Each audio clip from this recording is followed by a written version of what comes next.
lain letik-letik sejarah di tanggal 10 Muharram.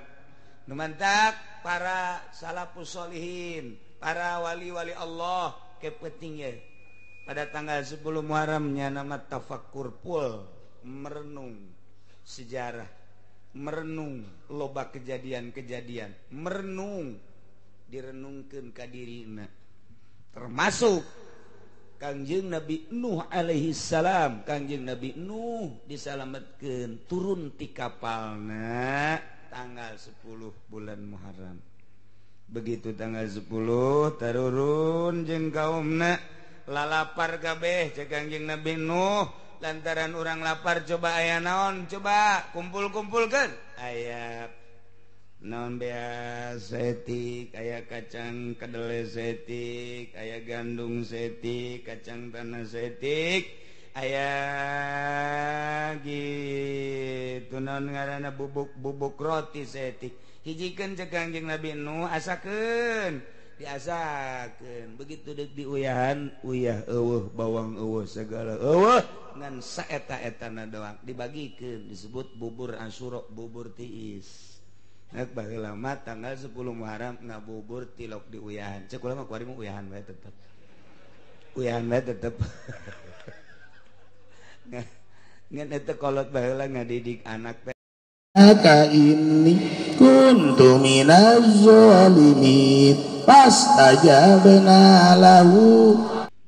Iya mah pertanyaan bagaimana hukumnya buat rumah di tanah orang. Sementara yang punya tanahnya jauh dan tanahnya ditanami padi, ditanami kebun. Gimana hasilnya bila dijual dan dimakan? Hukumnya kalau dipakai ibadah bagaimana hasil panennya? Sebab itu tanpa ada izin dari yang punyanya. Itu tama hukumna gosob. Nyen imah di tanah batur, pepelakan di nu batur ngaranna gosob. Gosob eta maling. Jadi doraka seumur-umur, hasilna mun dipake salat ku urang urusan fikih masah lantaran fikih masyarat jeung rukun doang secara zahir wuduna kemudian atu salatna ngan secara batin mah eta wallahu a'lam. Lantaran beteungna eusina meunang maling, cicingna ge di tempat nang maling. Ya. Ka sorga mah ka sorga ngan di nerakakeun heula sakitu. Doraka maling. Mazaya Muhammad Sarko Kediri, Jawa Timur. Saya sering diomongin orang yang kurang baik dari diri saya di tempat kerja, juga keselamatan yang bukan dari saya, kesalahan yang bukan dari saya dilimpahkan ke saya. Pertanyaannya, apakah dengan baca sholawat bisa jadi obat sakit hati saya, Kiai? Oh, ieu mah disebutna katuduh maling cekolot baheula mah.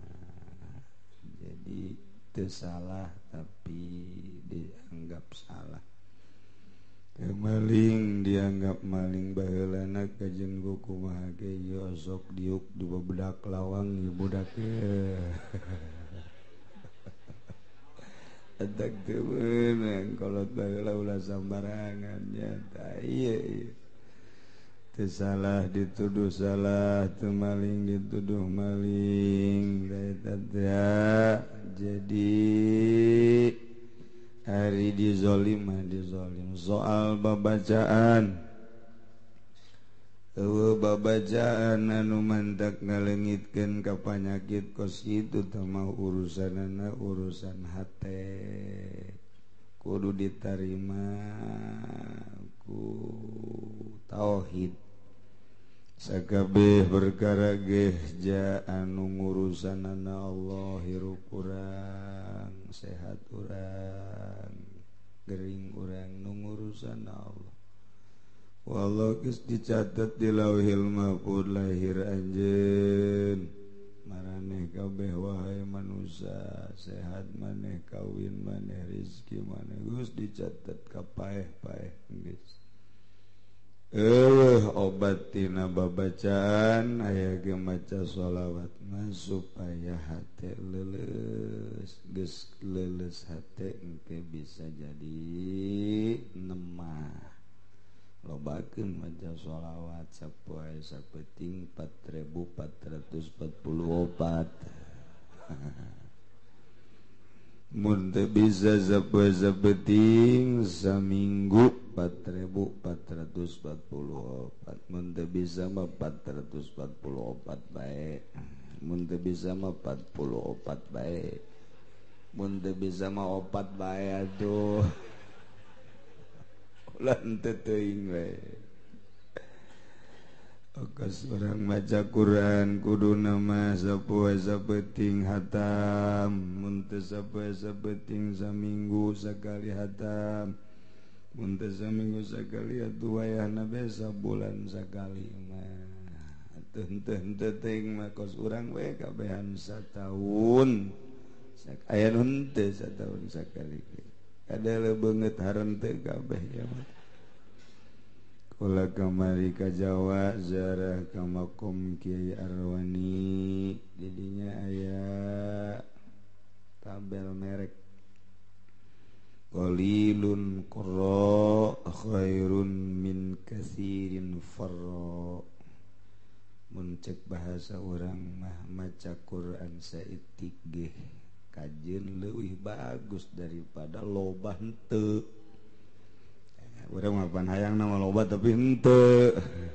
eta ditulis dina makomna qalilun qurra khairun min katsirin farra sebab Kiai Arwani mah sapoe-sapeting khatam Al-Qur'an qabla dieuna kos abuya Cidahu urang mah teu boro-boro hatam sapoe-sapeting macana ge mana ikhfa mana ikhlas mana izhar mana guna geus teh nyaho ngaran-ngaran aja makharijul huruf teu puguh kaluarna ti sungut si eta mah teu puguh mana kitulah tak kajen teuing tapi urang sabisa-bisa baca bae misalnya aki-aki geus leuh aing ngaji ka Serang ya bisi aing ngaji di imah bae bisa-bisa bae kajen pahili gitu dan naon asa ulah disapekeran bae nu kos kitu mah ngajina disapeker ongkoh sod jeung sin pahili ulah jeung anu sorana kurang penting ngeunaheun ulah sok didengung-dengungkeun antaran besi aya nu nyeri huntu di gigireuna tambah cager pan aya nu maca Quran teh ngeunaheun kurang kadengena suarana makhrajna pas nikmat boro-boro nyana nu maca urang nu ngadengekeun geuna aya nu maca Quran teh jang nyana doang ulah jang ceuli batur sorana masyaallah sakumaha kaleng kurupuk ngagodomra eta teh kudu digunggurah make pentil kadu eta tereh sama kos itu mah terenggesan terakhir bagi Kiai mohon penjelasan boleh apa tidak sebelum azan salat 5 waktu kemudian baca innallaha malaikatahu yusholluna 'alan nabi dan baca sholawat nabi sekian terima kasih dari hamba Allah sepatan azan mah geus ulah maca-maca nu kos kitu langsung azan bae mesti kudu maca innallaha wa malaikatahu ujung maka sholawat langsung bae dur tongtrong beduk azan Allahu akbar ulah sok nyieun maca sholawat bae ke bae mantas azan sorangan bae ulah besi engke ku anak incu urang pajar kudu kos kitu teh entek ulah sok nyieun langsung bae tongtrong bedug langsung azan di Mekah di Madinah gitu ibaheula lagi gitu ulah geus maca innallaha wa malaikatahu yusholluna 'alan nabi ya ayyuhalladzina amanu shollu 'alaihi wa sallimu azan man teu kudu langsung bae tongtrong bedug ngong azan besi dianggap kakuduan mundek majalah launan bae kadang kucili sorangan bae udah disepekra para jamaah kaum muslimin wal muslimat rahimakumullah alhamdulillahirabbil alamin teu karasa urang waktu ayeuna urang geus dincak di tahun baru Islam ialah bulan Muharram jatuh tanggal hijina lamun ngitung tanggal nu jitu make hisab qat'i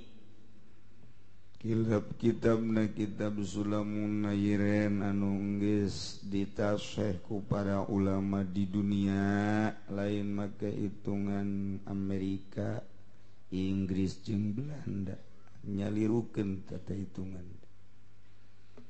kehitungan palak Turki ulama-ulama Turki falak Baghdadi Irak kaya termasuk Sulamun Nayren di urang khususna umumna di unggal nagara jatuhna pada hari Sabtu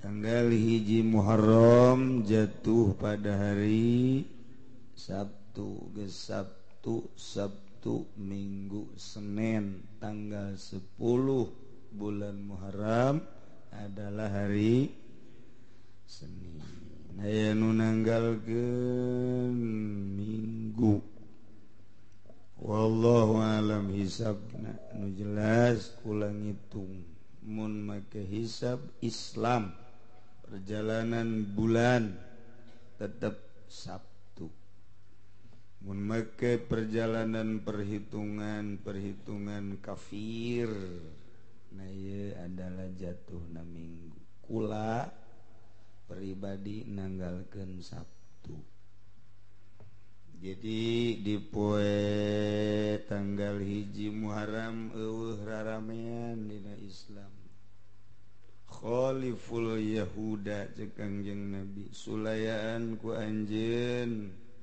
kebiasaan orang Yahudi harida buukna kitu dikakatuhukeun ka dieu Kangjeng Nabi kakenca begitu neuleuh Kangjeng Nabi ganteng jasa dikakencakeun Yahudi nurutan dikakencakeun Kangjeng Nabi dibelah gitu neuleuh Kangjeng Nabi ganteng atuh deuk dikamamanakeun ge nu ganteng mah ganteng bae dikakatuh kakencakeun ge atuh ai beungeutna beungeut encek mah encek bae Nabi ditaluturkeun dibelah ku Yahudi neuleuh Kangjeng ganteng Kangjeng dikatukangkeun ditaluturkeun ku Yahudi Kangjeng dibotakan botak aing jak Kangjeng Nabi naros sahabat kok tuan beda-beda sih tantuan teh oh cek Kangjeng Nabi khaliful Yahuda kudu beda aranjeun kabeh jeung Yahudi ulah alakur teu beres Yahudi mah ulah diakur tuh gitu Kangjeng Kitu keneh orang-orang Yahudi mah tersepen miara kumis, tersepen miara janggot. Yahudi paling benci karena janggot. Kangjeng Nabi dipiara janggotna. Piara terus. Sahabat naros kunaon make janggot dipiara ya Rasulullah, khaliful Yahuda. Sulayaan ku anjeun Yahudi. Yahudi mah datang ke akhir zaman moal resepkeun miara janggot. Mendak sunnah bagi umat muslimin. Ulah muslimat masing ada muslimin doang.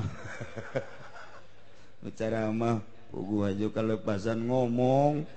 Nyana disunahkan bagi muslimin muslimat untuk memelihara janggot. Cak muslimat kumaha ieu kiai. Kapohan ngomong eta, malumlah kiai bayaran. Janggot. Duh, cenah kiai ayo lain teh hayang nyara janggot jeung lain teh nyaho. Nyai janggotna aya 3,5.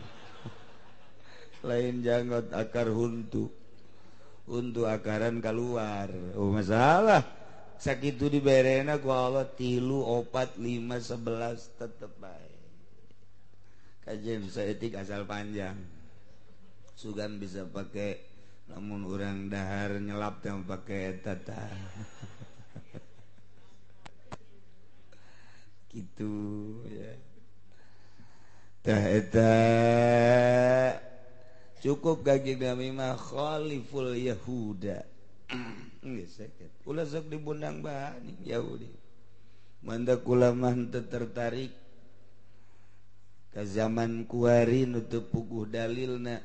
Muharram dirame-rame untuk membandingi tahun baru Yahudi, tahun baru Kristen, teu nyahoeun dalilna, teu ngaji nu bener.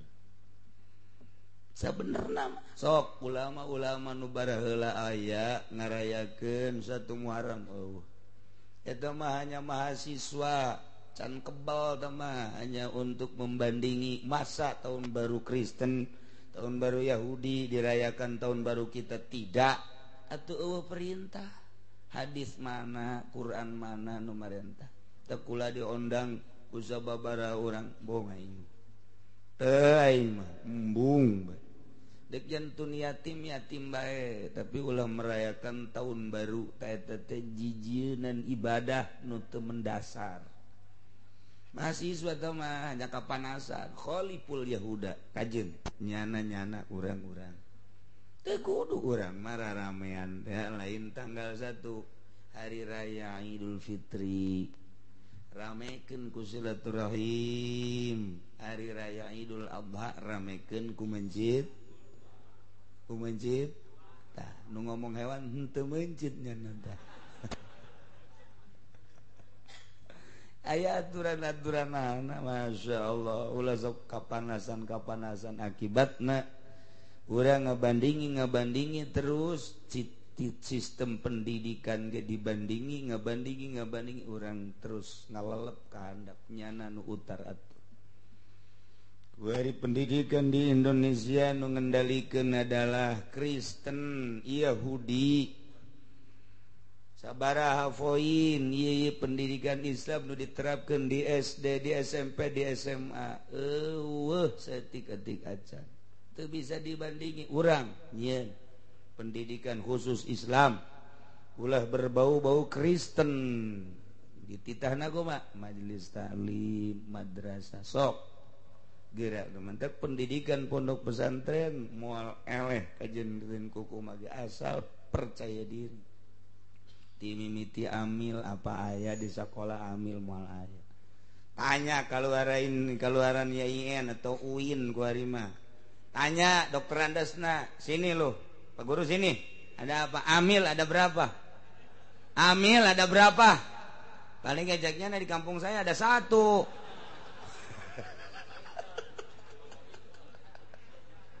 Dengkeun bentuknya amil atuh moal beres ka dituna.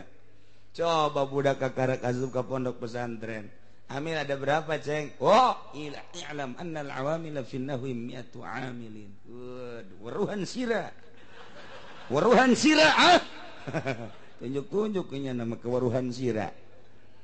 Jurumiyah moal aya di sakola aya geus di sanawiyah aliyah baheula kuari sorop baheula mah aya zaman Al Husna Tangerang zaman Ki Muhtar Gembor kala luar ti sakolahan kos kitu barisa maca kitab kuari mana diakui pendidikan kos kitu teh formal bisa ngaji bisa baca kitab Sapinah Riyad Takrib di Araji tinggal nama di Tangerang ada Al Husna tinggal sebuah nama mana kuari kualitas kula keur leutik ngadenge Al Husna hebat tapi kuari mana di tengah-tengah kota Tangerang pendidikan anu mengarah kada Islam hancur akibat kompetisi nyana merasa kalah ulah ngarasa eleh terus mana di sekolah nu ngaji Alfiyah sedangkan teu ngaji Alfiyah baca kitab ujianna kadangena ge garihal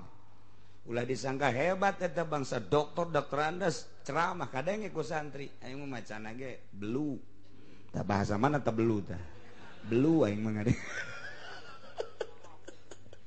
aya belu tah kaluar deui tah belu aing mah ngadenge sia belu tah tuh komo datang ke ilmu mantik taruhlah mantik mah aya di universitas aya sistematika filsafat aya ideologi filsafat aya macem-macem eta teh mantek teh tuh kemudian bilagah mana dia aja nu mantak kesel ngadenge ceramah jeung pidato na jelema nu teu ngaji di pasantren lawan sababna teu dikemas teu dirapih-rapih bahasana make ilmu bilagah iraha ngomong nu rendah iraha ngomong nu kuat iraha ngomong anu naon gitu ngaranna lalaunan iraha ngomong nu keras iraha ngomong kudu bahasa intelek iraha ngomong kudu bahasa eta Kangjeng Nabi kapanggih jeung tukang tani ngobrol tani kapanggih jeung tukang perang ngobrol perang kapanggih jeung tukang-tukang urusan-urusan mager ngobrol mager oh kapanggih jeung ngawinkeun korma cek Kangjeng Nabi atuh teu kudu dikawinkeun geumeureunana buahan ieu ih cek tukang korma sakumaha adat buah korma tanggal korma mun teu dikawinkeun teu buahan cek Kangjeng Nabi antum a'lamu bi umuri dunyakun urusan dunia maneh atuh nu nyarah mangga teruskeun atuh cek Kangjeng Nabi tata teh selalu pas bilagah diatur supaya sesuai jeung muqtadal hal ieu mah di lembur ngomong waduh situasi dan kondisinya lain bagaimana ya mereka itu kok begitu beliau memang begitu cek nini si aing diajak ngomong kos gitu kumaha ya waduh ini sudah keadaannya kurang konfrensif ini waduh bagaimana ya nyana nanya aing konfrensif aing gitu nyaho nyana genu ngomong nanti nyaho mengidi koran doang tah teu nyaho situasi hayang disebut hebat lain kitu nyampaikeun mah iraha ieu teh kudu intelek nyana ceramah di ditu di hotel jeung WTS berarti di hotel mah tuh ya bahasa di itu namun ka Inggris atuh kudu bahasa Inggris disesuaikan gitu itu cenah kiai mah bahasana Sunda bae aing mah becusna Sunda lajeng aing teu ngajakan ngaji kanu bahasa Jawa bahasa Maluku khusus jeung urang Sunda doang geus sakitu bae sia milo sabodo sia tah mah aing sakitu diondang bae embung-embung ge teu bisa tajang alasan aya teu bisa bahasana geus kunaon ada kumbung-embungna aing ceramah ngahareupan bangsa bintang embung aing naon atuh moal bisa diceramahan ya emang nyana bae nyana mah lain endek maksud ngadengekeun urang titah milu ka nyana modal Kiai Golkar ajurna teh kos kitu bisaeun dinasehatan ku kiai atuh moal bupati mah aya ge kiai supaya miluh ka urusan kabupatihan kadang ku ceuli sia goblok sia kos kitu tah mantak atuh deuk naon dinasehatan ai ka dieu mah berarti deuk ngaji carekan sia ku aing ngaji aing ka ditu teh hayang aing sabira dibere duit 3 juta 5 juta atau sekupi paling aja teu ngadengeun nasehatan naonan ye kiai dengekeun pamarentah mah lain deuk ngadengekeun kiai supaya milu ka pamarentah ngubrus ya kajeun hukum aing ngomong rahasia ya aing ngomong rahasia ulah dibejakeun ka nu seje geus pokona mah saja ngaji bejakeun deui ge rahasia terbuka ngaranna ye sekali deui lainnya nandeuk ngadengekeun nasihat tapi kiai supaya ngadukung ka urusan-urusan nyana berarti kiai deuk diajak ngubrus aju daek ngubrus sa kiai kemana yang ngaji kuari berarti poe minggu mun tanggal hijina Sabtu tanggal hijina Sabtu berarti Sabtu minggu Senin tak isuk tanggal 10 Muharram isuk tanggal 10 Muharram besi di lembur lah cenah orang mah deuk minggu bae sabodo ieu mah keur nyaritakeun kula begitu dihitung melalui falak diakurkeun jeung ahli-ahli falak nu seje nu jitu tapi Sabtu besi deuk minggu sabodo masing-masing geus ulah ngomongkeun goreng nu minggu-minggu hitung nu bener make hitungan naon selama make hitungan nang ulama pasti Sabtu wajen teuing di Pandeglang di Serang di Jawa Timur Jawa Tengah pasti Sabtu mun make ngitungna make kitab ulama kecuali make kitab bule los nah ini teu ganggu ka sia sia bae ka ditu tanggung jawab ge di akhirat sia make kitab bule rumus nakos kitu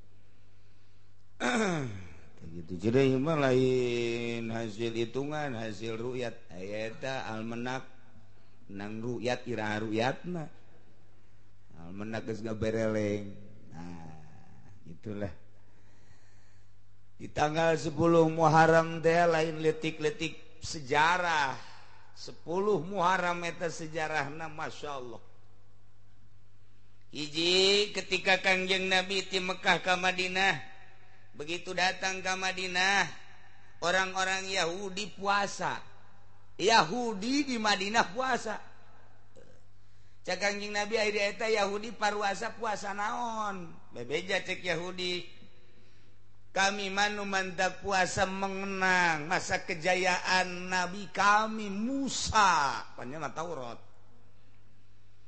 Nabi kami Nabi Musa baheula disalametkeun ku Gusti Allah tina kejaran Firaun nah iyalah pada tanggal 10 Muharram sekaligus dikusrukeunana sekaligus dimodaranana Firaun dikeremna Firaun pas bertepatan 10 Muharram Kangjeng Nabi Musa salamet Firaun ngubrus terkerem di Laut Merah nah itu tanggal 10 Muharram atuh cak Kangjeng Nabi ana aula minhu wa minkum kaula leuwih utama tibatan minkum tibatan maraneh kabeh bihi wayana puasana nyaritakeun tentang sejarah Kangjeng Nabi Musa kaula mah tu leuwih utama tibatan maraneh Yahudi nu mantak Kangjeng Nabi tanggal 10 Muharram puasa can diinstruksikeun puasa Ramadan terus puasa bulan Asyura terus bae Kangjeng Nabi 10 Asyura hampir asana ieu dipardukeun ieu puasa tanggal 10 Muharram Kangjeng Nabi puasa teh terus bae pas di akhir hayat di akhir tahun-tahun Kangjeng rek maot cak Kangjeng Rasul inna istu ila qabilin la sumanat tasya wal ashur lamun kaula hirup datang ka tahun hareup niscaya kaula endeup puasa tanggal 9 jeung tanggal 10 ulah endeup puasa tah lantaran cek Kangjeng Nabi khaliful Yahuda Yahudi mah puasana ngan sapoe doang geus kula deuk ngabedaan jeung Yahudi jeung tanggal 8 jeung tanggal 9 Tasua disebutna ngan Kangjeng Nabi kaburu pupus jadi tekungsi Kangjeng Nabi puasa tanggal 8 9 ngan tanggal 10 hungkul ngan aya bahasa Kangjeng setelah eta cek Kangjeng Nabi sumu al-ashr wa qablahu yauman wa ba'dahu yauman wa khaliful yahuda paruasa aranjeun kabeh tanggal 10 Muharram jeung memehna sapoe jeung entasna sapoe bedakeun lah ngabedaan aranjeun kabeh ka Yahudi mah puasa dengan sapoe urang mah 2 atawa 3 poe nah kuari puasa ya kuari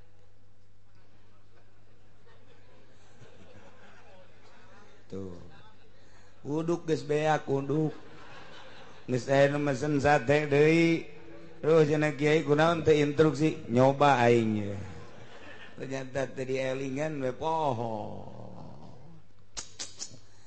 Sabzab tuh minggu Senin gua hari ya tanggal 9 isuk tanggal 10 tanggal 11 jadi 3 poe puasana poe Minggu poe Senin poe Salasa tah bagi nu encan ngadaharna naon meunang gua hari niat gua hari bae niat tuh niat gua puasa poe ieu dina poe tanggal 9 bulan Muharram tah gitu tapi jenang geus jadi ya harus etik mah naon leupet segede kieu ye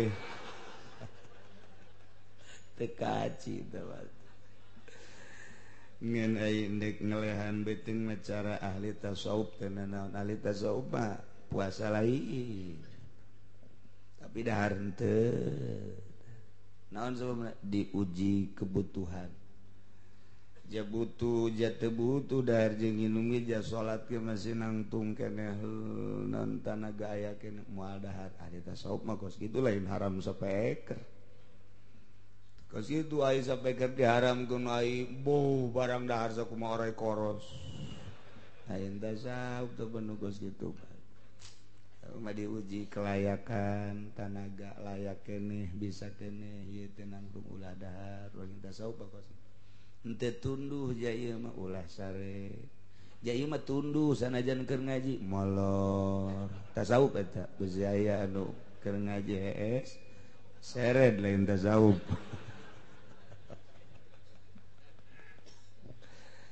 ada kali tasawuf mah sarena ge atuh tara di kasur cenah mah keur diuk di mana hayangna be di masjid hayang sare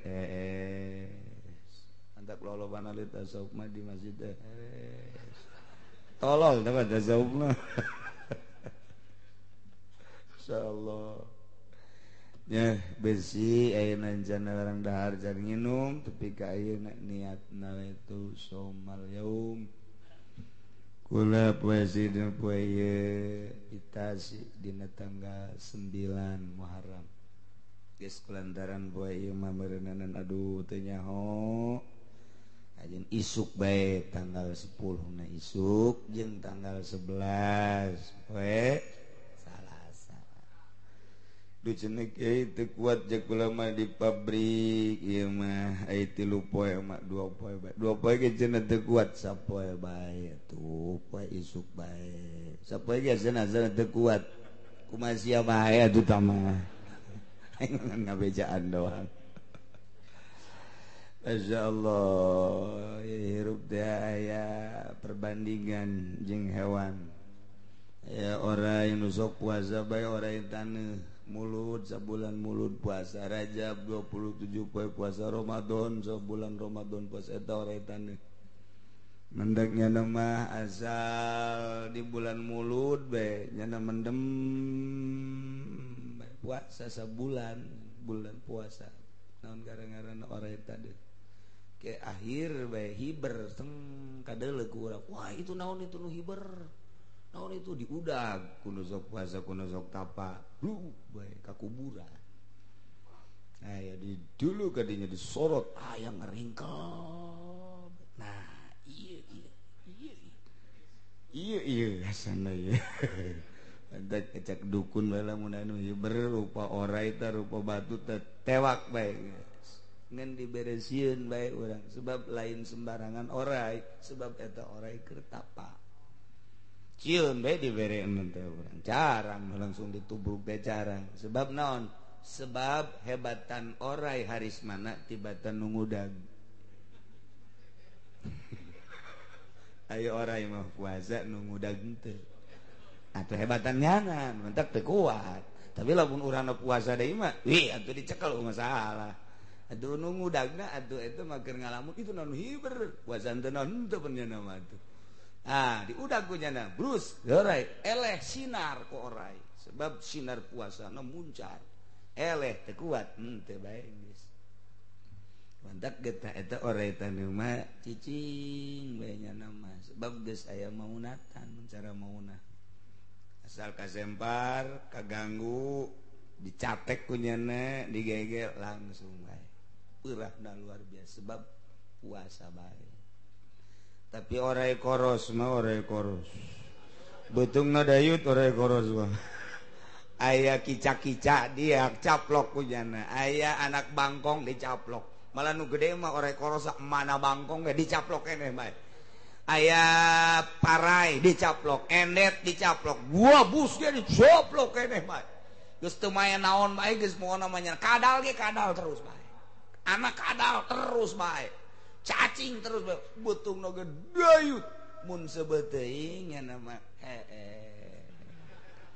ngaringkel eta ore koros eta ngaringkel di sisi sawah beutungna ge huluna teu kadeuleun ieu mana huluna nya nama teu kadeuleun nya huluna kahandap nilep coba ge tajangan kakolot baheula dan nilep di mana huluna ya di kieu-kieu ge kurang di kieu ge teu cicing bae malah bisa ditampak ku heesna teh teu karasa molorna bisa ditampak kieu tah kayak kebal-kebal lantaran kagoyang-goyang leukeut naik gitu pok bae tah nya beureun asa diganggu ngegel ka urang blek bae urang cicing bae tak dikencangkeun ku nya cicing bae leeh sorangan huntuna coplok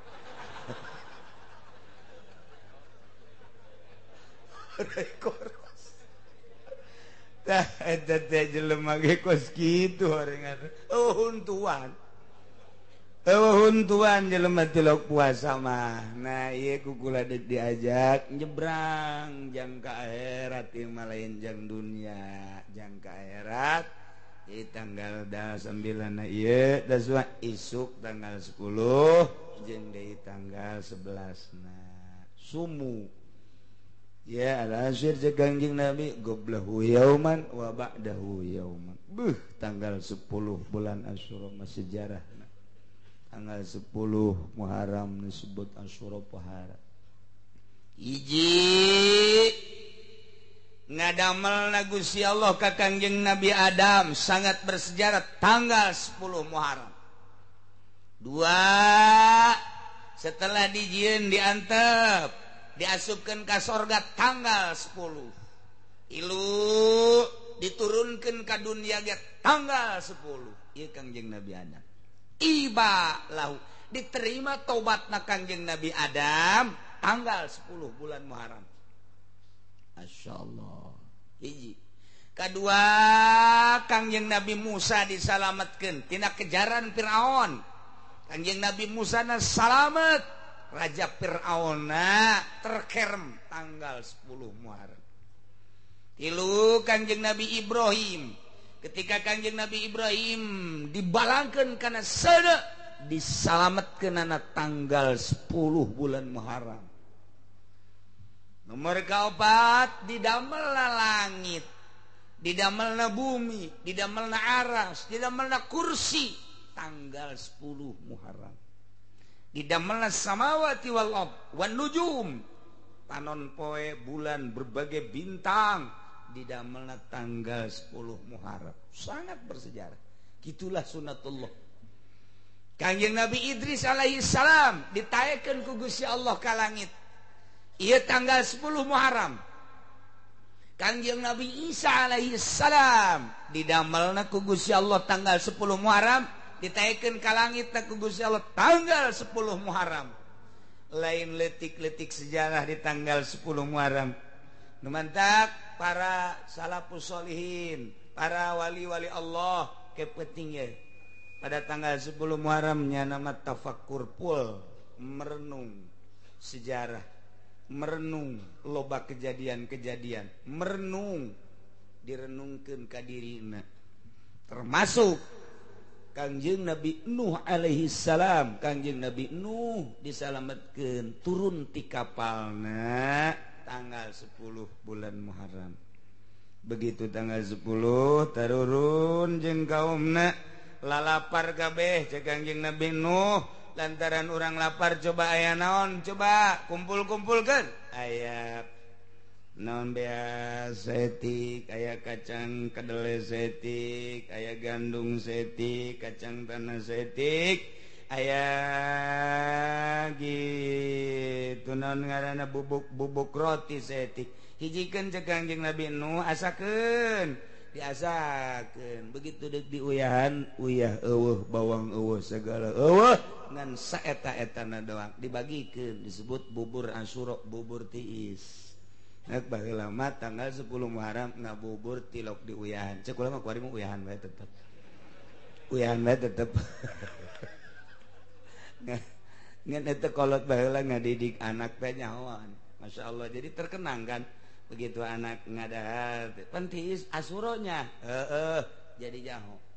Kuari mah lantaran tilok ngabubur-bubur acan boro-boro anakna kolotna ge pan kuari teu tasu pan kuari. Geus teu nyahoeun tah.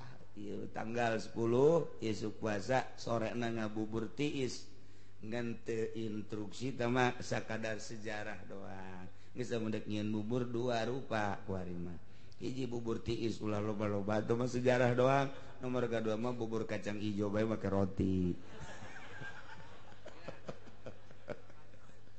disusuan basa etik ini eta mah geus anakna nanya mah aya dua mah ieu mah sejarah aya ieu mah jang siat gitu jadi dua aja parah eta kolot baheula ngadidik ka urang masyaallah terkenang kuari lalepasan di bidah sih pas gitu teh ya tapi bidahna termasuk bidah hasanah naon ngadidik ka anak nyaho pan urang oh nya tuh kitu keneh termasuk Kangjeng Nabi Yunus alaihissalam Kangjeng Nabi Yunus teh dinaon kitu ngaranna Kangjeng Nabi Yunus dilepehkeun ku lauk na eta tanggal 10 Muharram jadi lain letik-letik poe lain letik-letik sejarah nu mantak kukula dicaritakeun kitu Kangjeng Nabi pohara jasa teu pernah tinggalin tanggal 10 Muharram puasa urang sebagai penganut Kangjeng Nabi urang Kangjeng Nabi Muhammad sallallahu alaihi wasallam nurutan Kangjeng puasa tanggal 10 Muharram ndek nuturkeun ucapan Kangjeng in istu ila qabilin la asumanna attasi tanggal 9 ndek ieu mah nurut ka ucapan Kangjeng cak Kangjeng Nabi sumu goblahu yauman wa ba'dahu yauman memehna sapoe entasna sapoe dek dituturkeun kemudian khaliful yahuda sulayaan ku anjeun Yahudi ulah diakuran Yahudi mah gitu datang ka kuari ulah akur jeung Yahudi ulah akur jeung Yahudi naon bae ulah akur jeung Yahudi dina kumis dina janggot ulah akur jeung Yahudi dina pakaian ulah akur jeung Yahudi mantak ulama ngaharamkeun make dasi teh haram make dasi teh kunaon eta akur jeung Yahudi kecuali aya elat-elat tertentu anu meunang sote untuk menembus politik bagi nu main di politik bagi nu tuturuti dong sanajan di Pemda sanajan DPR haram bae besi teu nyaho make dasi teh haram elatna lan tasabuh jeung Yahudi man tasabbaha bil Yahudi fa huwa Yahudiyun jelema nu nyarupan ka Yahudi asup ka golongan Yahudi tatangga urang anu DPR teh anu kamari nu kuari make dasi eta teh min jumlati Yahudi teh kos kitu Yahudi ulah kitu je pakaian mantak Yahudi mah tilok make samping mantak kula mah make samping bae kama mana ge cuman coba Yahudi mah tilok aya nu make samping paling rek HS doang teu make samping makana ke celana panjang gawe itu sarua jeung Yahudi tak aya nu ngaharamkeun ngan ulama tasawuf nu ngaharamkeun teh balik deui ka pikih mah teu haram selamat tujuanana nutupan aurat. Geus atuh masih aya nu kiai make jalana atuh teu salah eta teh kiai pukoha ngaranna. Lamun anu nasab bembungeun tasabuh jeung Yahudi man tasabaha biqaumin fahuwa minhum.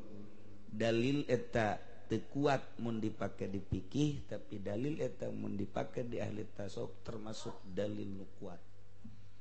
Mantek ge dek lumpat ka mana geus puguh dalilna asal jelas bae ieu dalil fikih ieu dalil tasawuf ulah dihiji-hijikeun. Dalil tasawuf jeung dalil fikih dihijikeun aya ge makena kudu akur nya mikih nya tasawuf. Sebab man tafaqaha walam yatasawwab. Nah, wa man tasawwafa walam yatafaqah. Nah, jadi ai dalilna mah hiji bae. Nah ieu masuk aya jelema anu ngadalil jang tasawuf pake dalil fikih, jang fikih pake dalil tasawuf. Garetek aing mau ka situ. Mungkin teu puguh kacau.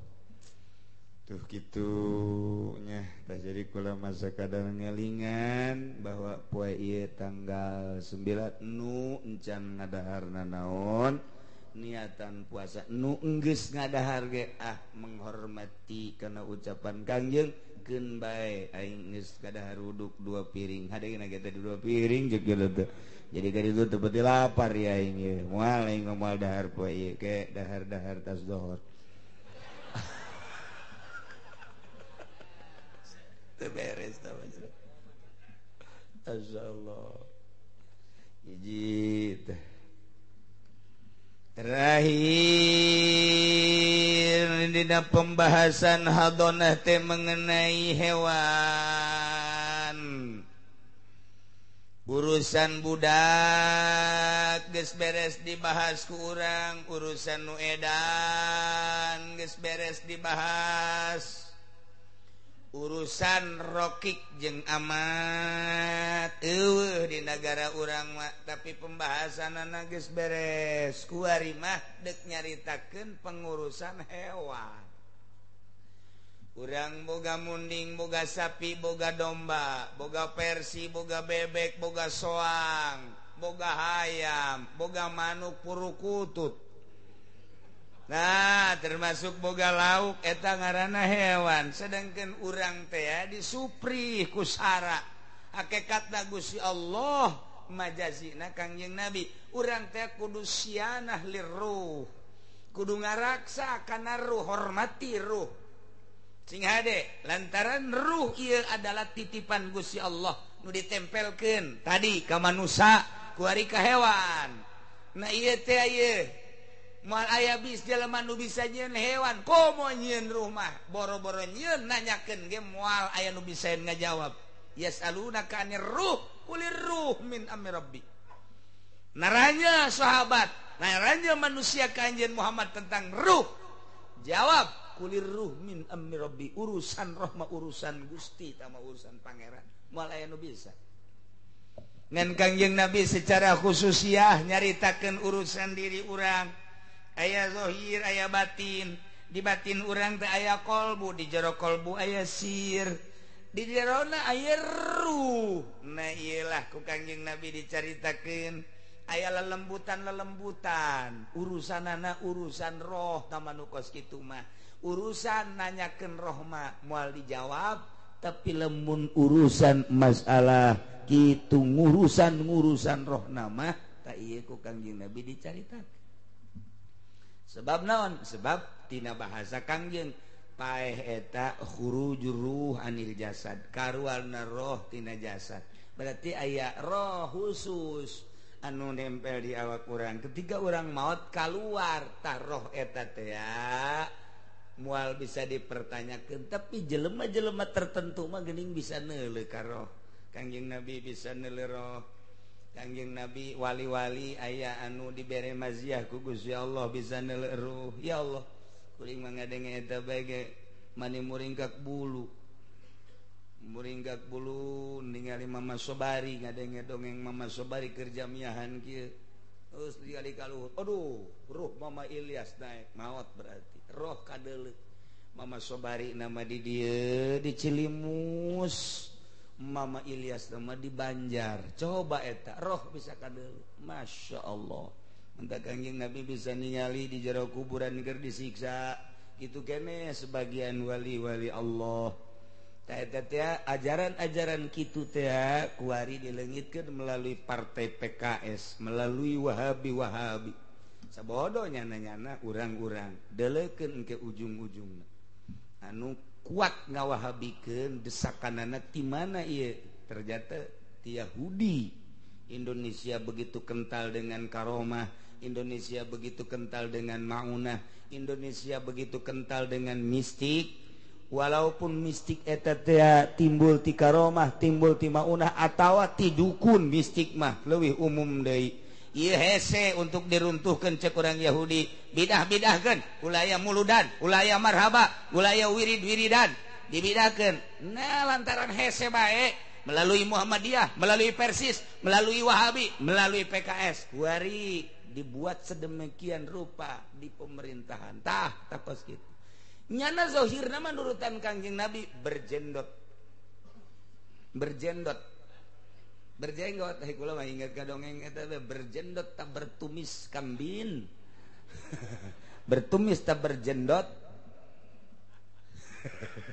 hurang udang nah nya jadi masalah kitu karomah mendak di Indonesia mah tetep pamimpin teh kudu anu berbau mistik Bung Karno baheula Bung Karno mah karomah ulah dikira deuleu babaturanana Sabang sampai Merauke kiai-kiai dele kelas dunia na di luar negeri na Bung Karno Masya Allah berkaromah jeung boga wiridan khusus nu hese wain wiridan ibadah itulah Bung Karno antak carita digul carita Jakarta carita dakwah Bung Karno memuringkak bulu orang ketika Bung Karno rek dakwah Karangkas Bitung emang naik mobil henteu naik kereta api Bung Karno ti Jakarta naik kereta api kebenaran kapanggih jeung sababaraha santri nu deuk masantren Karangkas Bitung cak santri teh si jelema gagah amat pahareup-hareup di kereta api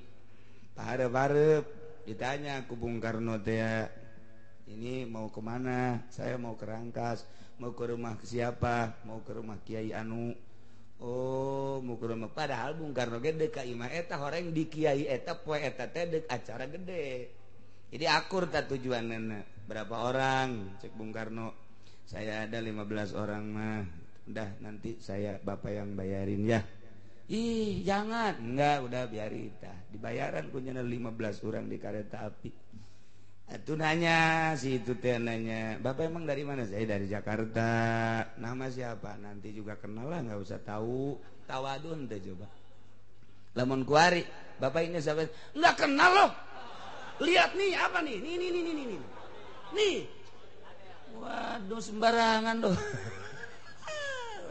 Bung Karno Masya Allah muringak bulu kalau malam menulis sejarah Bung Karno turunnya di Rangkas babarengan yang santri pura-pura mau ke rumah Kiai Anu rumahnya di mana yuk cak santri bareng sama saya ayo kamu duluan saya belakangan aja sebab saya nggak tahu rumahnya terus datang ke imah Kiai itu rame cak santri pun rame amat nanya emang aya acara nungguan Bung Karno tak Bung Karno nak horeng eta aduh cak santri teh aing kita tadi bareng jeung Bung Karno horeng anak tawadu ieu mah kula keur carita tawadu Masya Allah pohara amat tinggal santri be aing tadi bae atuh ceknya nanti aduh ngobrol bias Bung Karno ku tawaduna terus ceramahnya na pidato na pinuh ku hikmah Al-Qur'an jeung hadis terus bae maka cek kiai eta wal kula disebutkeun kiaina nyaho padahal mah kuari ge moal helanan sejarah pohara ieu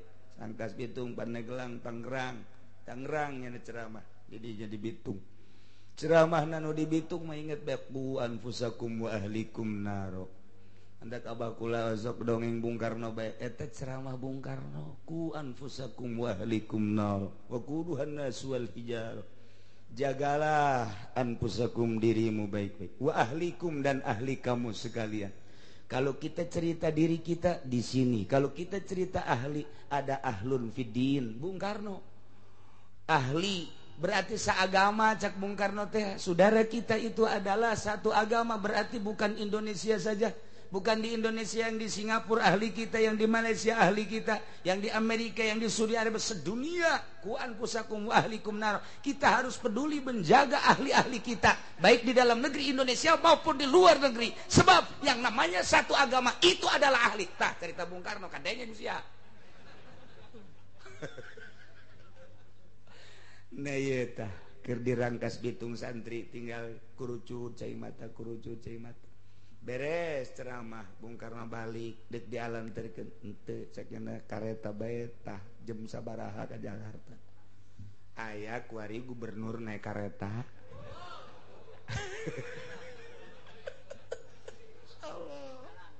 ulah memeringkak bulu naon tak dikenang Bung Karno mah lain baik ku bangsa Indonesia dunia mengenang Bung Karno. Masya Allah. Neye ku anfusakum wa ahlikum nar. Dirangkas ayat ceramah-ceramah cerita kenegaraan namun dirangkas Bang. Sebab ndek itu menentukan 4-5 penaikan bendera walaupun masih ditahan ku Belanda tidak diperbolehkan, tapi Bung Karno geus ceramah tanggal 17 bendera Sangsaka Merah Putih harus naik apapun yang terjadi. Ceramah dirangkas bitung seperti itu. Tidak peduli negara manapun yang akan melarang penaikan bendera tanggal sekian, tetap harus kita taikan, harus kita kibarkan di mana saja dan siapapun. Indonesia harus mengibarkan bendera pada tanggal 17 Agustus 45. Eta ceramah dirangkas. Tuh bareng sih jeung Soekarno jeung aing. Bupati Gejan bukunya hawan sejarah kos kitu. Buukuna ge geus teu meunang di kamana-mana sejarah. Geus inting-intingan buku lagi sejarah Bung Karno eta teh kan kuari dikasetkeun aya ceramah di Bitung aya kasetna, ceramah di Rangkas aya kasetna, ceramah di Pandeglang aya kasetna, kuari barisan da kuari nyaho nu asli nyaho lain ge pokona eta bae lah eta teh bukuna ge teu meunang dibacakan ku bangsa Indonesia nu eta mah nu asli nu kuari anu eta mah nu di segala KPKI-an segala nu eta cerita PKI na lain dek MKI ke anta kajuna mah Indonesia kiai loba nu asup PKI emaknya moal nya Ki Hairun salah satuna jelema nu dituduh PKI lantaran Bapak Ki Ahmad lantaran babarega jeung Bung Karno seserian Ki Ahmad. Iya sejarah tanggal 10 Muharram 10 Muharram iya hewan kumaya hewan ya Zaid boga munding cek urang Bandung munding ge cek urang Belaraja mah kebo serem kadang-kadang kebo Taeta Ki Zaid boga hewan munding, boga hewan sapi, boga hewan domba. Eta teh kudu jelas pengurusanana hiji kandangna jang paranti meuting. Ka hewan mah meuting. Si ada ke jang paranti kulem ulah kitu. Nya ai ka kebo kulem ai ka jelema segera hees. Tibalik. Jang paranti meuting. Taeta teh kumaha kahayangna ieu munding teh kahayangna kuduna teh kitu naon ngaranna dipirunan kudu make pirunan sebab betaheun nya namun make pirunan sapi kitu keneh ulah eureun-eureun nya nemah tina cai jeung jukut domba nah ieu domba teh kudu puguh tempatna teu meunang berkeliaran domba awas sing ade urang boga domba kemudian domba naik ka imah urang kemudian domba nyabut gitu tatangkalan urang engke di akhirat nu bakal di BAP nu boga domba sing hade sebab domba mah kudu diraksa lain kudu dilepaskeun kumaha lamun hayam seru bae hayam bebek Persi silahkan hendak mah tapi rumat kudu aya tempatna lamun Persi nyaba ka imah batur gandeng man wang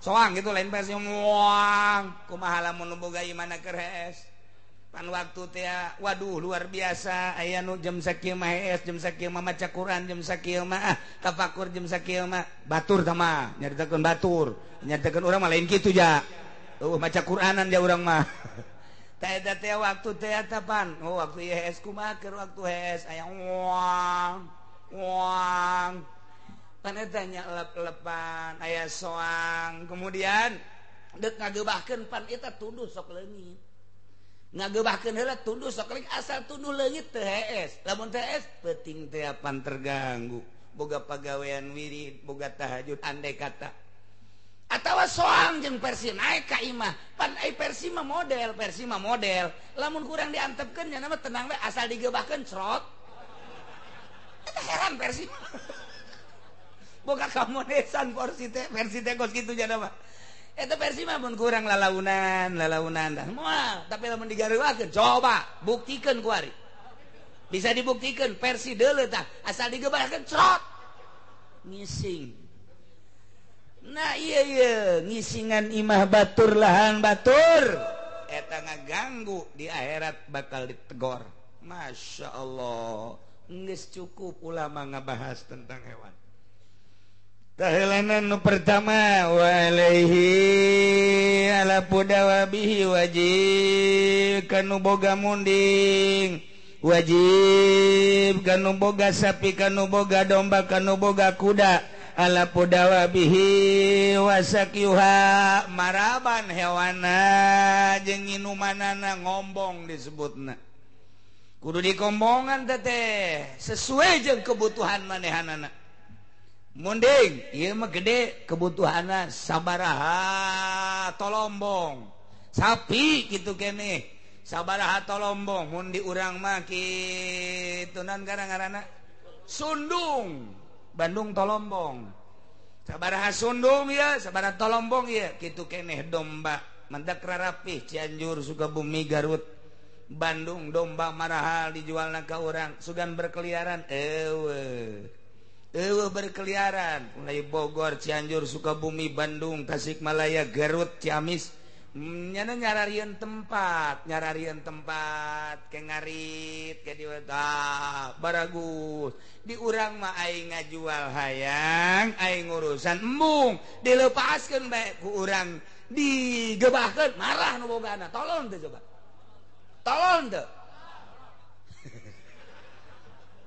dilepaskeun Masya Allah atuh batur teu gaok pepelakan batur teu gaok pepelakan nah etalah mentak digondrong mah satuju tak kula mah digondrong di kebon jeruk baheula di Ciledug lantaran rame-rame nya nama melak naon ngaranna bunga kembang mun aya embe kadinya embe saha bae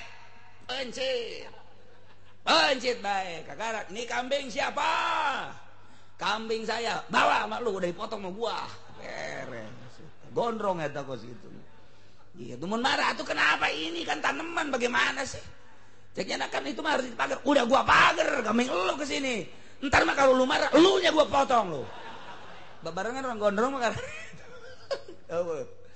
nu miara geser wajeng di Cianjur gitu bae tah Masya Allah tetangga kuari berkeliaran gondrong kebon jeruk tuh Ciledug bukan kembang malaya nu aya mah masih kene budaya jahiliyah mah iya pasar kemis Cilongok henteu Cilongok ketinggalan pasar kemis Kendal ka ditu terus teh budaya jahiliyah na masih kene ka baheula-baheulaan sepatan mah komo bapa moyangna teh mah ka ditu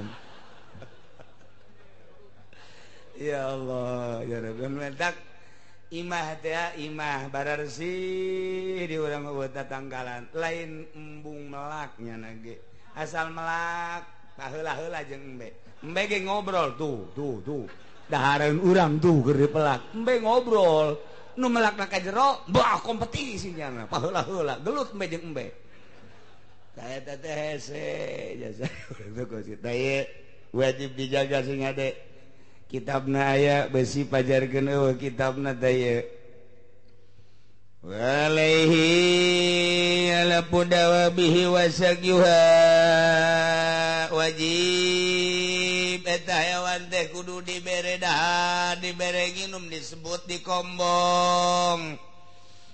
Kemudian termasuk hewan-hewan anu laletik mun urang boga piaraan hayam wajib diparaban mun aya nu paeh kurang parab bakal ditanya engke ku Gusti Allah.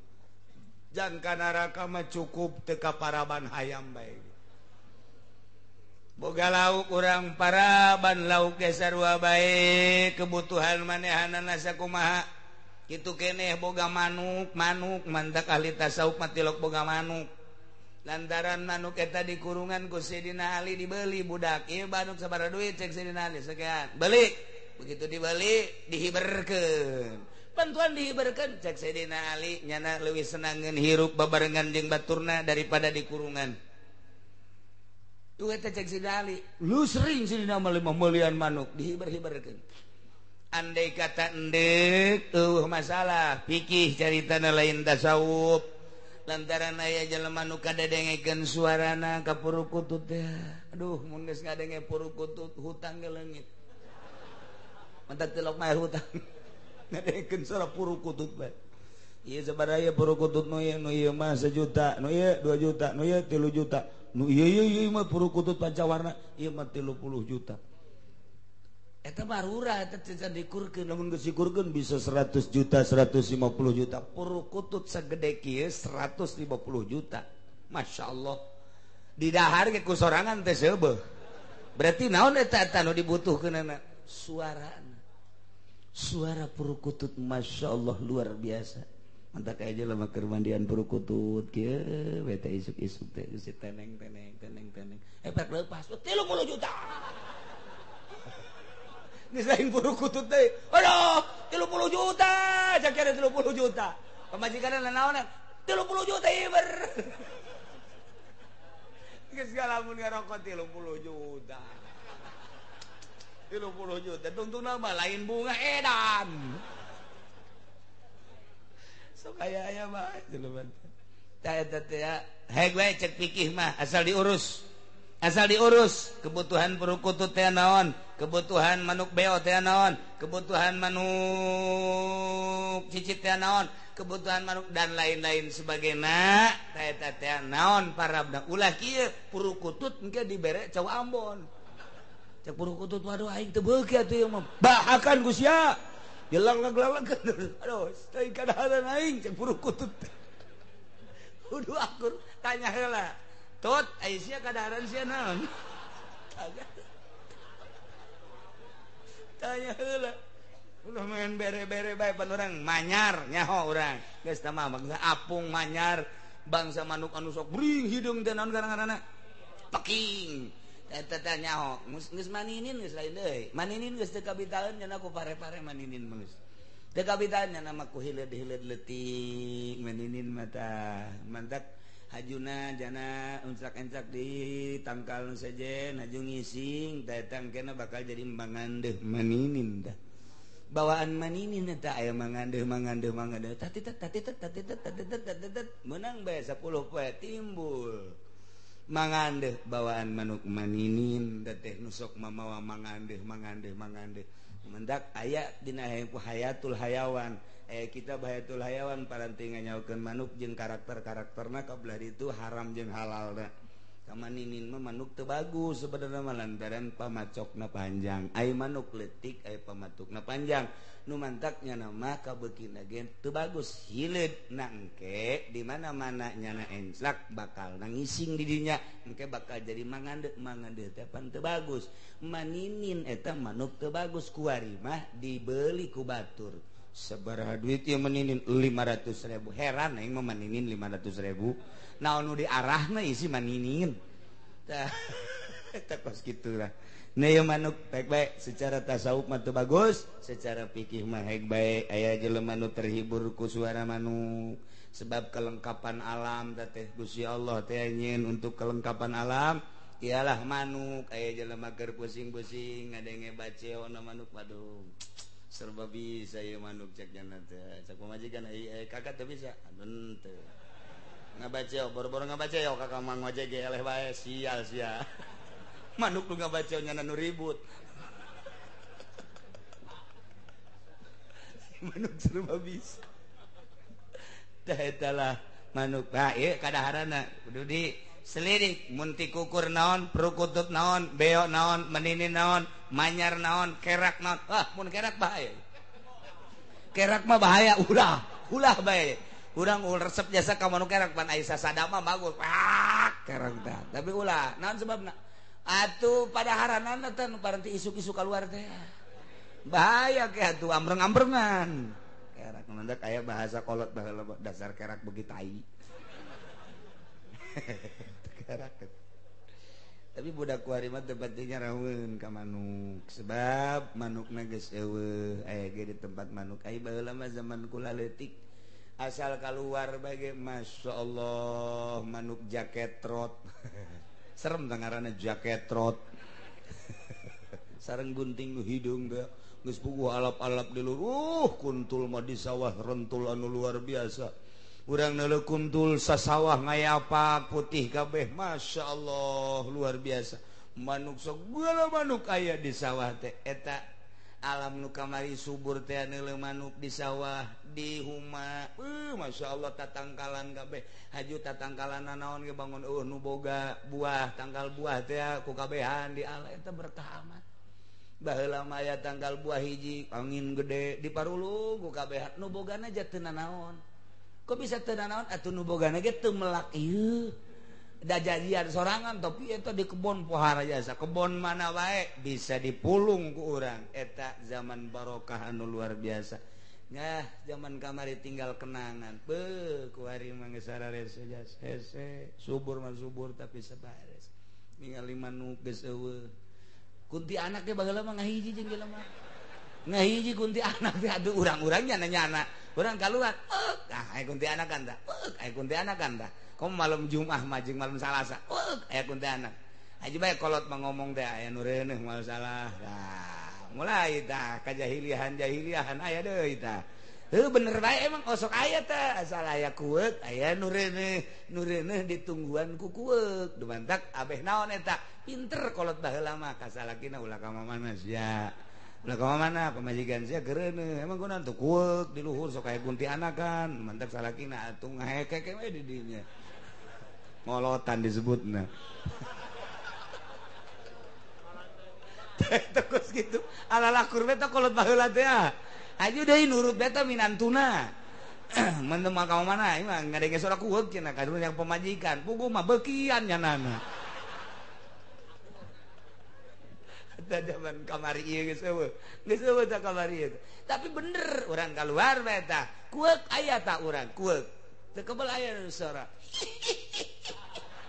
tuh nu bogana cenah urang nanya ka kolot teh nu bogana kueuk teh kendaraanana nu sok numpakanana eta oh kitu kunti anak ngaranna heeh kunti anak sok kumaha kunti anak mah nu sok ngarumbai buukna eta kunti anak ngaranna hajunya nama tilok make calana kunti anak mah pentingna kadeuleun teh kunti anak kolot baheula teh dongeng kos kitu kuari dikontrakan Pak Haji loba eta loba aja eta kunti anak mah lulu eta insyaallah baheula mah naik eta naik manuk kueuk kuari mah naik Scoopy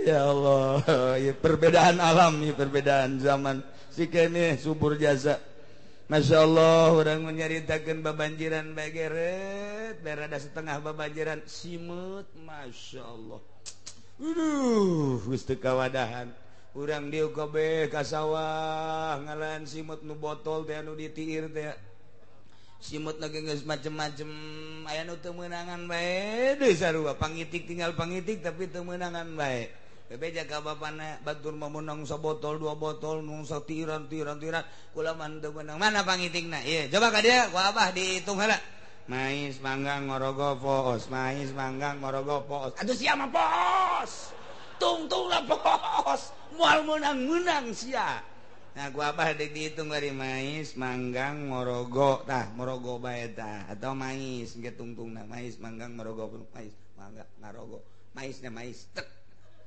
ditungtung tadi mais teh potong tak geus mais bener bae begitu ka sawah deui masyaallah meulinya na lauk mais pohara jasa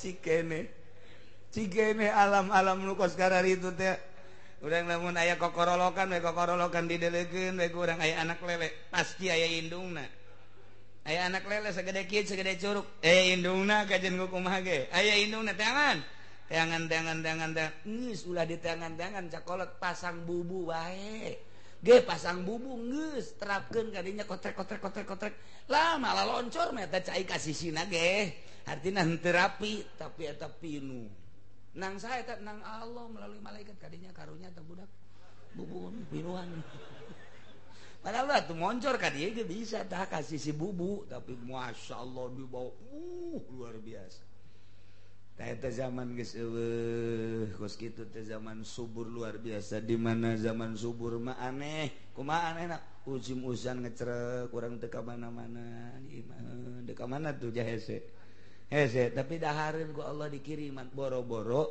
di sawah disolokan leutik ieu di luhur kenteng bae aya lele aya gabus model Pak model di luhur kenteng urang keur kieu we tiris isuk-isuk aya cai dia hujan ngecerek ih di kenteng aya lauk gabus gede cokot nang saha ngiriman cak Allah sia dagang teu bisa tani atuh hujan dahar mapan sia kudu tak paling dikiriman gabus ka kenteng tah goreng ku sia asal orang boga keyakinan ka Allah dahareun datang ka urang ieu mah kuari keyakinanna geus eueuh keyakinanna kieu lamun teu digawe hese sia dahar atuh hese bae bohongan keyakinanna kana digawe mun teu sakola sia teu boga ijazah moal bisa digawe atuh keyakinanna ka dia kadinya mendak anak inda zoni abdi bi kuring mah kumaha sangkaan hamba kula kuari sangkaanna geus eueuh keyakinan baheula mah yakin cokolat baheula deuk ka mana-mana teu kudu dahar asalna dahar ieu naon tah ngadahar dangdeut congona doang amis ge deuk ka mana kuat ge sia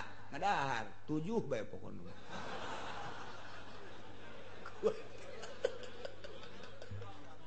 kuat jeung amis deui geus kitu bae tah mah masyaallah pohara jasa kukuk bae kukuk leutik keneh isuk-isuk urang gadinya leutik cakolat teh hayang ngadahar kukuk amat gampang tutupan ngan tutupna make anu diawitna anu karatang nu diawitna kitu longkopna tutupan make longkop ngan make kuku heula dikitukeun saeutik trek longkoban gadinya bisa ditungguan aditu heula sakedeung samenit 2 menit sajam dede bude kukuk ngadadak bude coba eta kolot baheula bisa kos kitu eta ya Allah ya Rabbi Masya Allah ieu mah keur carita zaman-zaman kamari nu budak kuari mah geus teu ngalaman kos kitu ngalaman kuari mah HP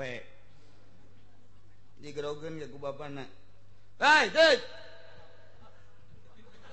hei ka dieu berarti itu si kurang teu gadeng ge tah naon kagok mah nang sameulikeun eta HP-na nang mana aing teu ceurik pan ai dibere digerokeun teu nembalan ieu zaman kos kitu ku hari zaman HP nu meuli kana mana lantaran nyanana ceurik ai teu dibalikeun ceurik ai dibalikeun atuh eta kos kitu digerokeun teh kita ka warung teh balanja embung mah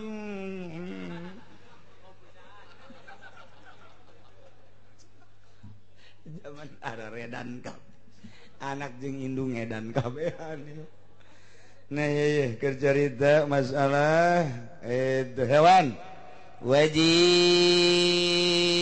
diberi parab di paraban eta hewan di inuman embungeun bogana Zaid boga munding kemudian teh daek maraban munding sedengkeun eta munding geus sasada bae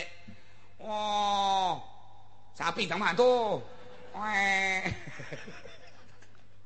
asal geus sasada bae berarti lapal moh dua rupa sasadana lamun moh berarti yang lakian teh sapi tah itu kitu kanyawan banteng lamun moh lapar tapi lamun moh jiat kula mah sanajan lain tukang sapi ge nyaho bae pokona mah sanajan eta ge teh kumo sasadana beda-beda eneng teh mah anu bapana tah beda sama lain hayang parab sama neulean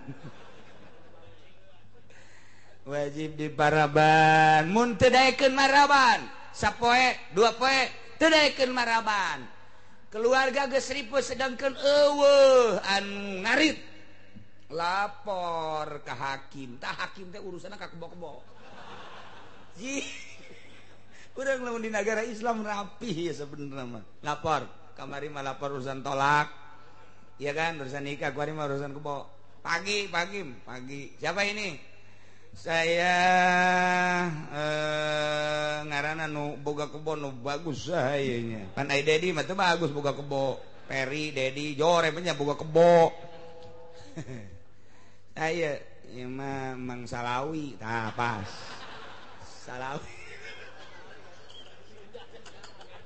atuh ieu Salawi ieu tah ieu pas sakulah anak Salawi ceknya nanti ampura apa sih emang Salawi di dia pasti ayah hiji mah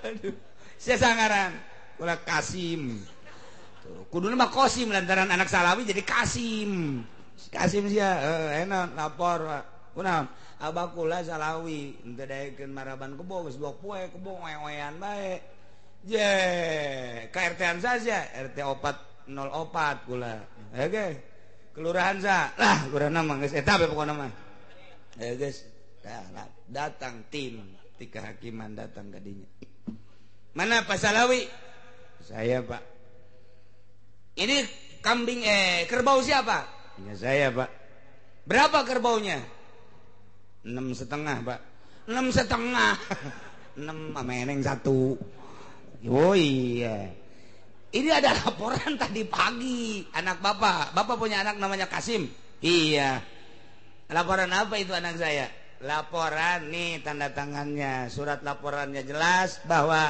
dia anak Pak Salawi sekarang padahal sehat tidak mau lagi ngempanin kerbau betul nah ini keharusannya menurut agama yang telah dijelaskan dalam undang-undang 5 pasal 5 di Indonesia ayat tahu undang-undang nah ini bainim tanah ujbiro fil makul ala bayin awalapin awdibin ketentuannya dalam pasal 5 undang-undang 5 di negara Indonesia kalau ada seseorang yang punya kerbau kemudian tidak mau ngempanin nah ini adalah keharusannya 3 1 harus dijual bayin kedua kalau tidak mau dijual harus diempanin kalau nggak mau jual nggak mau ngempanin potong bagi saya kok begitu Pak Hakim iya ini kitabnya tuh fil makul ala bayin au anapin au dibin kelihatan nggak udah nggak kelihatan saya udah tua Pak ya ini undang-undang pasal 5 ya jadi harus itu nggak mau tidak boleh tidak harus dijual jual nggak mau Pak saya mah nggak mau jual kebo kenapa emang rasanya kasihan dapat saya ngempanin kok dijual aduh mau diapain itu malu empanin itu nggak empanin juga nggak mau anak saya nggak mau biar pada mati aja goblok lu udah dipotong aja mun teu daekeun bae dijual tetep teu daekeun maraban embung pilih di antara 2 hakim antara dijual jeung dipencit tunggu 1 hari kemudian 2 hari kemudian 3 hari kemudian hari pertama harus ada tim dari kehakiman untuk ngempanin hari kedua ternyata dia masih belum terenyuh juga hatinya waduh terenyuh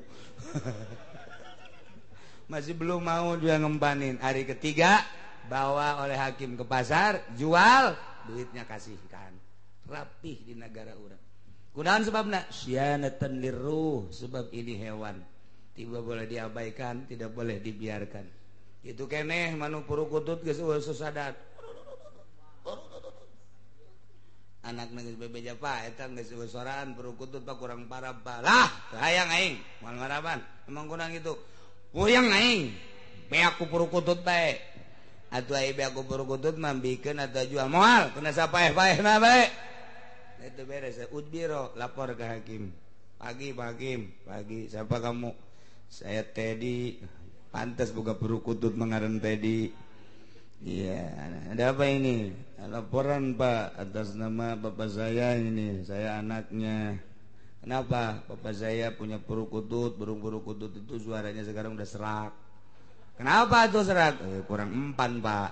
Kenapa nggak dipilih? Justru itu saya laporan ke sini, tolong ditangani permasalahannya. Sebab saya suruh jual juga nggak mau, diempanin juga enggak. Ini rasanya 2-3 hari lagi isdet Pak. Apa itu isdet? Waduh, gue tahu isdet Pak Hakim. Mati. Oh iya mati. Survei ku Hakim didele. Panggihan. Ternyata embungan. Pilih tilu. Ala bayin aw alapin aw dibin. Jual atau diparaban atau dipencit beta perukutut teh. Eta teh kudu ayatin ti nagara. Masya Allah. Islam teh kurang kumaha. Rapih jasa majarkeun cenah cek jelema-jelema nu ekstrem terhadap Islam. Hukum-hukum Islam itu sebetulnya kekurangan. Tai podol sia. Ka dieu sia ngomongna jeung aing. Aya tah di Kristen urusan urukutut. Ayo sia. Ayo coba ayo dihukum encek urusan embe segala moal aya. Paling aya kemanusiaan doang, mengganggu dan mengganggu. Ieu mah lain ketentuan langsung tinu bogana ti Gusti Allah melalui Kangjeng Nabi urang, melalui penjabaran ijma ulama, jadilah kos kieu. Ya Allah, eta lamun hewan anu di dahar. Nu dihar dan nusuk di dahar mah ya sapi, ya munding, ya domba, kemudian atuh ayeuna mah hayam, persi, soang.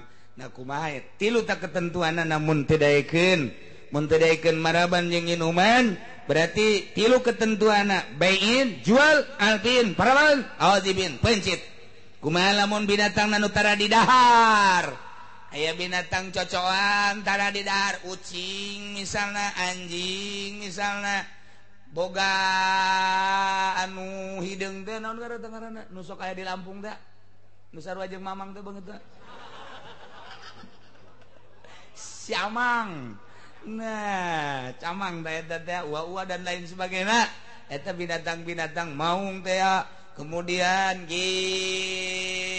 boga di kebun binatang mapan segala binatang aya. Komo teh ku ari taman safari mah seluruh binatang dunia aya di taman safari mah. Urang dek ningali binatang India, binatang Afrika, binatang Amerika, binatang aya. Eta kos kitu kan aku lagi pernah kadinya.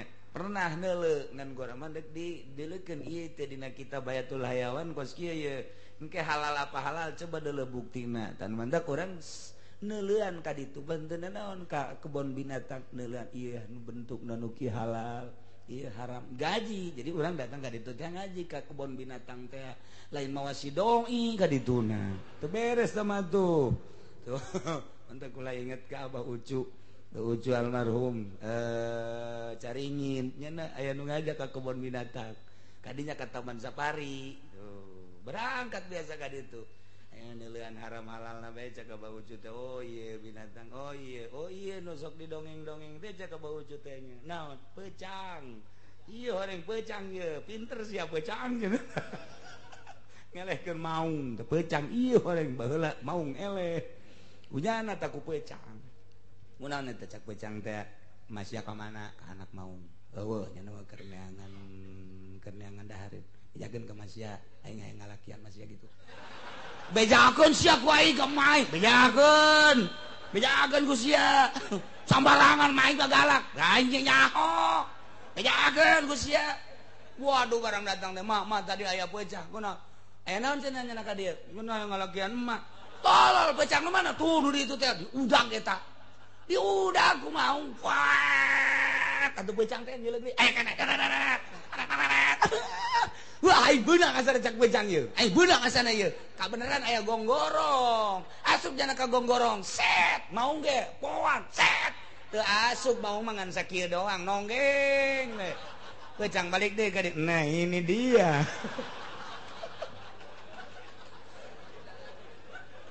aduh geus aya bae ya tinggal orang dongeng binatang nun teh di dahar kumaha coba wallahu a'lam bis